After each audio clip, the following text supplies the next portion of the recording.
Hi, I'm Colby, and I'm the voice behind this video. And I'm Maya. I'm the hands drawing through this video. Today I'm going to be explaining to you how airplanes fly. Airplanes are one of mankind's most useful and efficient tools for traveling. Although they've evolved over the years, the science behind them remains the same. They are truly incredible machines. How is it possible for 40,000 kilograms of metal to fly at 900 kilometers per hour at a height of 9,000 meters?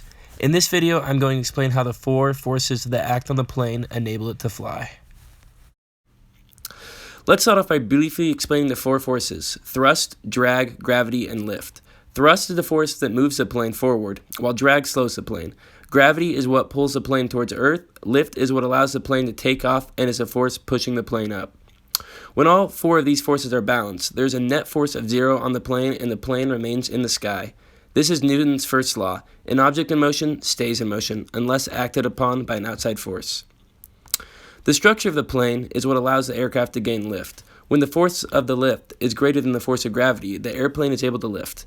Airplanes are designed so that their underbellies crash into more air molecules more violently than the upper side. Most of this action is seen specifically in the wing. Airplanes' wing form an airfoil shape, as seen here. This shape optimizes the ratio of lift to drag because of the curve. The airflow on top of the wing is going to move faster than the airflow hitting the flat bottom of the wing. This is called a downwash. Along with that, the downward shape of the wing causes the bottom to hit more air molecules than the top curved side of the wing. These two traits caused by the airfoil design creates a difference in pressure, where pressure is much higher on the bottom of the plane than on the top. The difference in pressure creates lift and enables the plane to fly. Airplane wings cannot move, but there are little flaps called ailerons on them which can move to increase or decrease the downwash of the airfoil.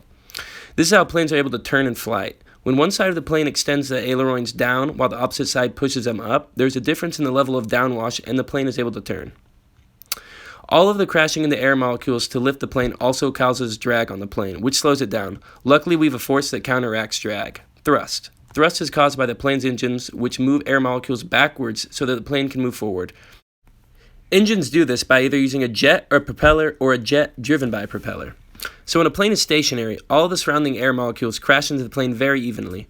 But when the plane uses the engine and gains speed, preparing for liftoff, more and more molecules strike the bottom of the plane than they do the top.